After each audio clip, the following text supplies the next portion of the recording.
UP तक के subscribers अब 50 लाख। आपका धन्यवाद। 5 साल में बीजेपी ने कुछ नहीं किया। योगी आदित्यनाथ किस तरह के भाषण इस्तेमाल करेंगे, हम मई जून में सर्दी पैदा कर देंगे। आप क्या मौसम वैज्ञानिक है? क्या क्लाइमेट चेंज कर देंगे क्या आप? अरे भाई, आप इस तरह की जबान इस्तेमाल करके क्या दिखाना चाह रहे हैं? आप डराना चाह रहे हैं, मगर अब कोई डरने वाला नहीं है आपसे, और वो अपनी पसंद से मंजलिस को और भागीदारी परिवर्तन मोर्चा को वोट देगा। आप देखिए, कल अखिलेश यादव की प्रेस कॉन्फ्रेंस हुई, कौन बैठे हैं भाई? वो सामाजिक न्याय है, वो भाईचारगी है। आप और जयंत बैठे हैं। पश्चिमी उत्तर प्रदेश में इस वक्त कैंपेनिंग तेजी पकड़ रही है।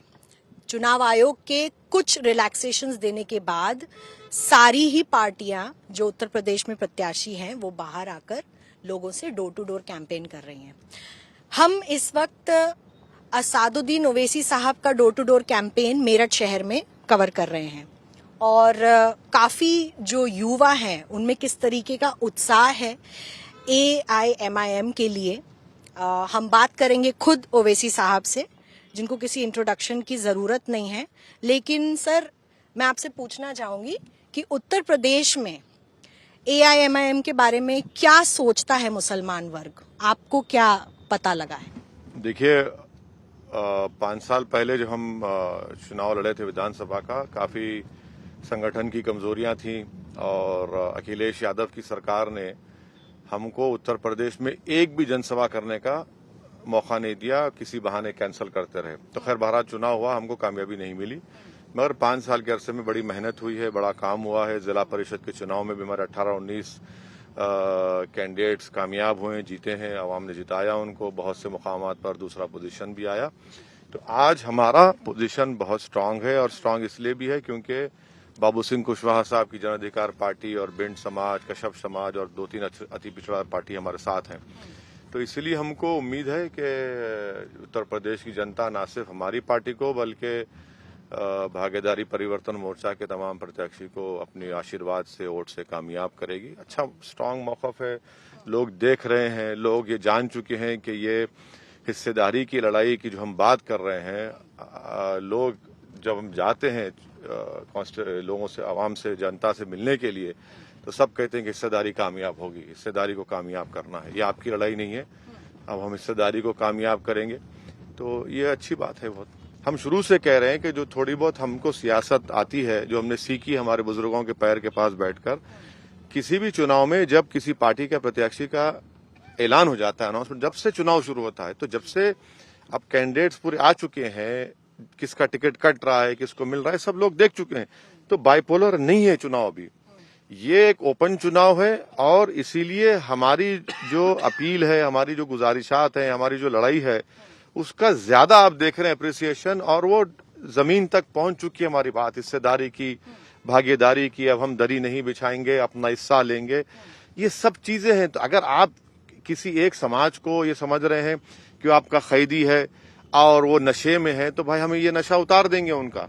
हम किसी के कैदी नहीं है, ना किसी के मोहताज हैं। ऐसा है ना कि कभी कभी उनको भी अपने गिरेबान में झांकने की जरूरत है। भाई आपने क्या किया था? क्या आपकी गलतियों की वजह से आज बीजेपी सरकार में नहीं है? 200 सीट पर सिर्फ बीजेपी और 195 से कुछ होगा नंबर, जहां पर बीजेपी और कांग्रेस का मुकाबला हुआ। कितने सीट आप जीते? 15। बाकी पूरे सीट पर बीजेपी जीत गई। अमेठी आप कैसे हारे? क्यों हारे अमेठी? और आपको जाना पड़ा केरल में, जहां पर उस पार्लियामेंट काउंसिल में 40% के करीब माइनॉरिटीज थे। आप ही की गलतियों की वजह से तो हुआ है ये। आपने बीजेपी को सर पे लाके खड़ा किया। 84 से गुजरात में एक मुस्लिम MP नहीं जीतता। क्यों नहीं जीतता? आपकी तो सरकार थी ना। क्या आप भूल गए? जब आप 2 भारत की बात कर रहे हैं, यकीनन बीजेपी उस 2 भारत को बनाने में भी अपना सहयोग दिया है, मगर आपने भी दिया है। भाई धर्म संसद होता है, आप ही की हुकूमत है ना छत्तीसगढ़ में, आपकी सरकार स्पॉन्सर करती है। वीडियो देखिए, वहां पर एक महिला उठकर खड़े रह रही है, कितना गंदगी मुस्लिम महिलाओं के बारे में बोल रही है। क्या क्या वहां पर नहीं किया गया? आपने एक अरेस्ट कर लिया दिखाने के लिए, कितनों को अरेस्ट करना चाहिए था फिर वहां पर? आप ही तो इस तरह के 2 भारत को बना रहे हैं। 2 भारत से ज्यादा जो नफरत पैदा की जा रही है एक समाज के खिलाफ, आप बताइए फिर इसका क्या होगा? क्यों आपने यूएपीए का अमेंडमेंट की तायीद की जब आपका राज्यसभा में आपके पास ताकत थी? आपने वो कानून बनाया और जितने बीजेपी के खिलाफ लोग बोलते हैं वो सब लोग आज जेल में सड़ रहे हैं, चाहे नौजवान हो या इंटेलेक्चुअल्स हो या लॉयर्स हो। तो आप भी तो अपना सहयोग दिए हैं ना, आप ही ने तो ये सब किया है। उत्तर प्रदेश में ये चुनाव इतना दिलचस्प होता हुआ, जैसे कि ओवैसी साहब बता रहे थे कि बात सिर्फ मुस्लिम वर्ग की नहीं है, मुस्लिम समाज की नहीं है, मुस्लिम, दलित, पिछड़े समाज की भी है, जिससे इस वक्त लग रहा है कि वो जो पार्टियां थी जो एक वक्त पे बात करती थी मुसलमानों के लिए, उनके हक के लिए या दलितों के हक के लिए, अब वो पीछे हटती हुई दिख रही हैं।